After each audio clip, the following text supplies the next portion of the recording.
Sanctioning China will be the ultimate mistake the United States could make. We are talking about the destruction of the US dollar itself and splitting the world into two.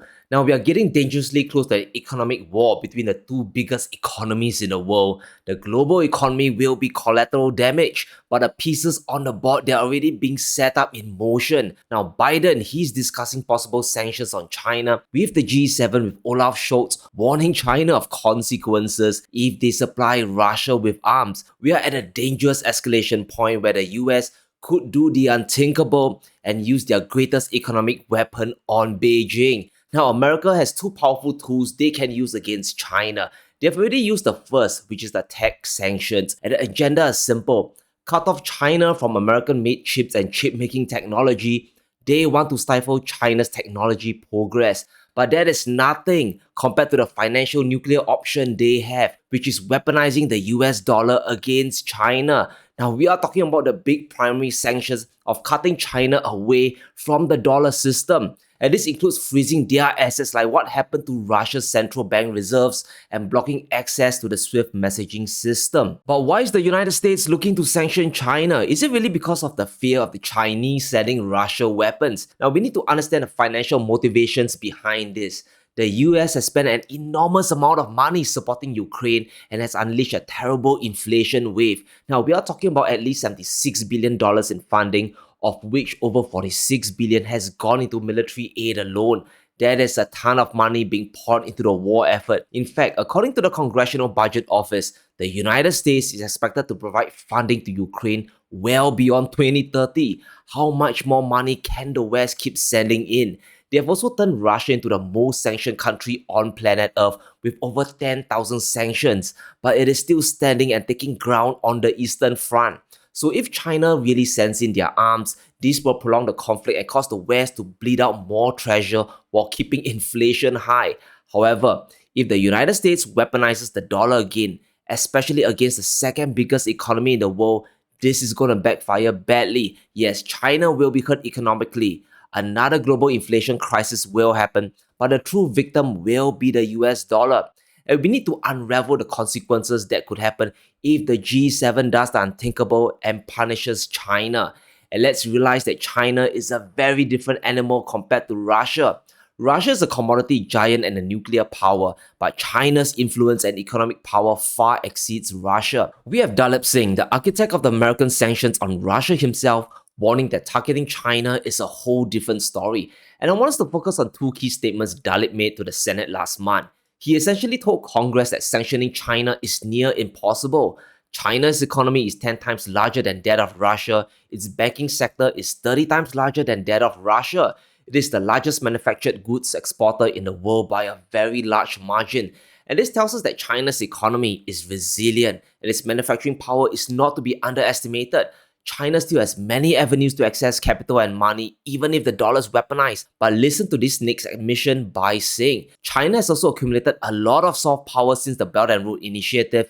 It is the largest lender to emerging market countries, 2 times as much as all other Western governments combined. And this is an important fact that we can't glance past. This means China has a lot of financial and social capital spread across the world. If the United States sanctions China and cuts them away from the dollar system, the world will be affected and many countries will close ranks with China. We just need to look at the gains China is making in the Middle East. They just brokered a deal between Iran and Saudi Arabia, bringing the former rivals closer together towards peace.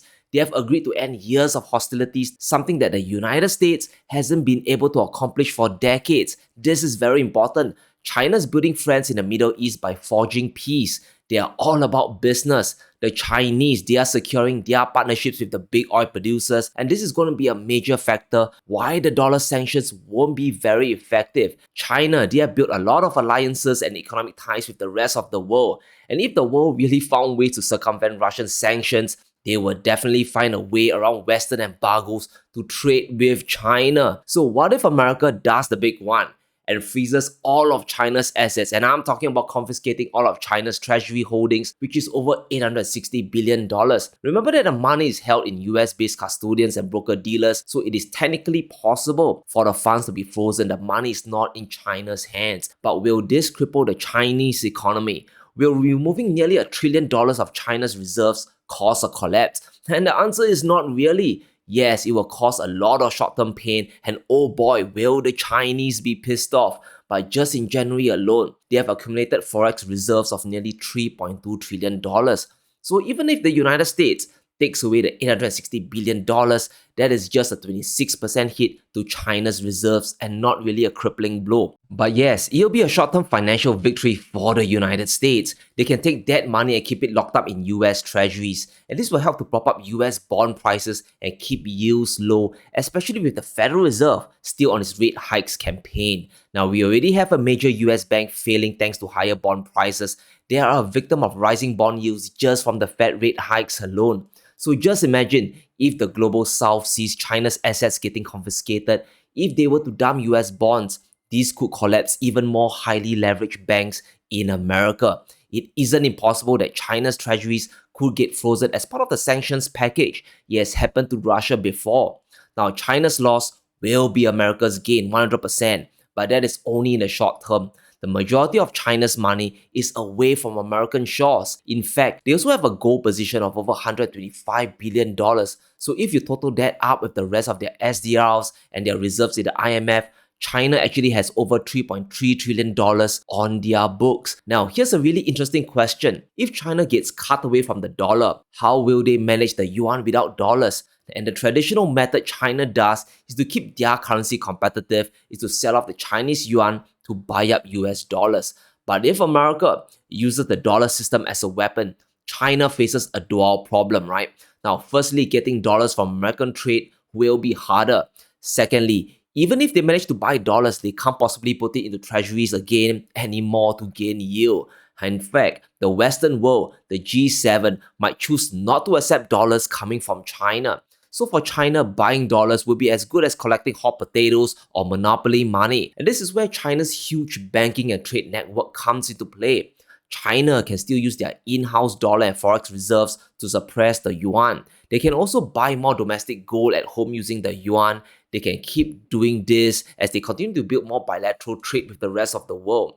Now, all this will help to push the yuan down and still keep their exports competitive for the time being. China still has trillions of dollars in cash, IMF reserves, and SDRs. So unless every country on planet Earth, including the BRICS nations, stop trading with China, the punishments won't have much of a long-term effect. And let's talk about the trade damage to China, because it won't be pretty and China will take a tumble because it is still an export-based economy. And let's assume that the entire list of the G7 countries blacklist China and listens to the United States. We are talking about Japan, the UK, Canada, and every nation in the EU. They stop trading entirely with China. We are talking about trillions of dollars of trade lost on both sides. Now, collectively, China will lose more than $1.4 trillion worth of trade, and that is almost 40% of trade from China's top 20 trading partners, right? That will be very painful. But the G7 collectively will also lose over $700 billion worth of business from Chinese imports. And according to the Council of Foreign Relations, US companies themselves have profited immensely from trade with China. The annual purchasing power of US households rose by $1,500 between 2000 and 2007 alone. In fact, over 2 million jobs in the United States were supported by exports to China. So if a decoupling happens, both sides will suffer. China obviously will lose a ton of jobs in the short term, but the West will also suffer from job losses and higher inflation because now they can't access cheap Chinese goods. And these are essential goods. We can see that the majority of goods the US imports from China, they are electronics, machinery, and appliances. That's over $230 billion worth of imports. They are making America more productive and competitive. All these have knock-on effects on US industries if they have to replace them with higher price alternatives. And the big question is if the West can endure another supply shock, inflation crisis, and an economic recession. Now, this is where the tide turns against the dollar if China survives the initial shock. By cutting China away from the dollar system, the US will trigger De-Dollarization 2.0 or even 3.0. It'll be even worse than in 22 when they froze Russia's reserves. And let's handicap the situation even further. Let's just play along and we assume the rest of the world still trusts the West after this. They still somehow believe this is another isolated incident and that the dollar system is still trustworthy. But here's the big problem. Because now China has no use for dollars, they will move away from the dollar trade. Countries that want to trade with China will increasingly have to use another medium of exchange to access Chinese goods. And this leaves only three options: their own local currency, the Chinese yuan, or gold. And notice that whichever option a country chooses, it doesn't involve US dollars. This reduces demand for dollars, which is a problem that will snowball for the West. And let's use Saudi Arabia for example. We know the kingdom is the top crude supplier to China in 2022, but most of the trade is still done in dollars and not the yuan. But what if China refuses to pay in dollars because it doesn't make sense to hold the reserve currency? Will Saudi Arabia refuse to sell oil to China? Remember that China is Saudi Arabia's top trade partner with over $80 billion worth of trade done between them, almost 4 times more than the United States. Are they willing to lose their biggest trading partner? Are they willing to only sell energy to the West? Countries who are desperately pursuing green energy to put oil exporters out of business. It is likely that Saudi Arabia will continue to trade bilaterally with China, and it doesn't matter if the Chinese use the Saudi rial or the yuan to buy oil. It bypasses the dollar and reduces the need for the reserve currency even more. We are just considering trade alone and not even factoring a rush to de-dollarize because of fear.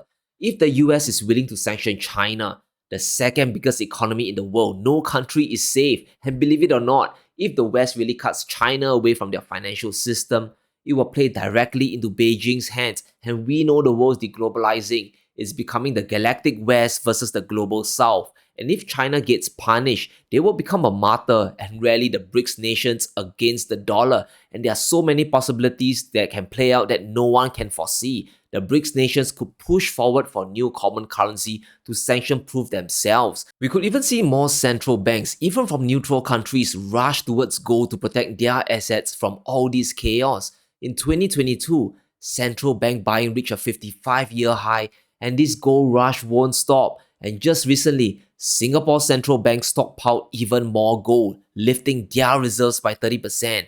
And this is a country that trades heavily with the West and China. This is a message that the world is silently watching. They realize what's going on and they have to diversify away and reduce counterparty risk. And the US dollar will lose even more relevance because now China's exporters will also reduce their dollar exposure. We can see since Russia was cut away from SWIFT and the dollar system, the amount of exports invoiced in dollars and euros dropped. It went from over 87% in January 2022 to under 50% today, while the share of Russian exports settled in rubles went up from 12% to 34% during the same period. So we can expect the same thing to happen with China's trade in dollars. They will slowly wean off their dependence and use other currencies to cover the shortfall. But here's the big problem. If there are fewer dollars needed to trade with China, that will have a snowball effect that will hit the US Treasury market sooner or later. We will see fewer treasuries needed because what's the point? The dollar becomes less useful for international trade, especially if countries can directly trade with China bilaterally. Not only do I boost my own currency, but I also reduce any counterparty risk I have holding on to dollar-denominated assets. I will be sanction-proofing myself and avoiding future currency crises from the Federal Reserve raising interest rates, and that is a double win.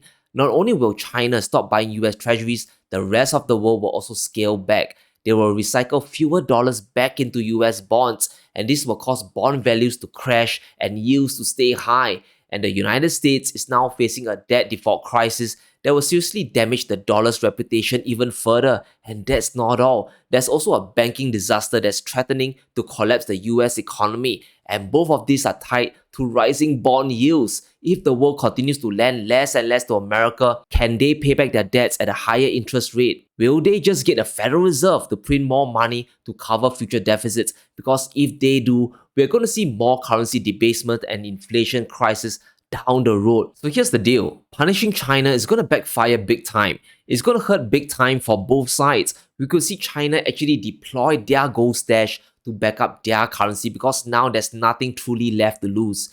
This could split the world into two. It will be the dollar system and its capital markets versus commodity giants and their manufacturing power, tangible assets, versus the dollar matrix network. And right now, the dollar is already in a fragile state when it comes to global trust. If China is sanctioned, this could cause a deadly effect where countries start offloading their pile of dollars because it is becoming dangerous to hold. Some might dump it to buy gold, others might stockpile other currencies for bilateral trade. But the biggest risk is the pile of dollars flooding back to the United States, the only country legally obligated to take in dollars for goods and services. Because if that happens, we could see prices rise domestically in America with everything from real estate to commodities getting bidded up. Now, I really hope this won't come to pass, but if the unthinkable happens, we will face yet another inflation crisis. And the only winner I can see from this doomsday scenario is gold. So let me know what you think in the comments below. Will the United States ever sanction China? Can China resist Western pressure and survive? Let me know in the comments below. Stay safe, be sure to smash the like button and subscribe as we navigate through these crazy times.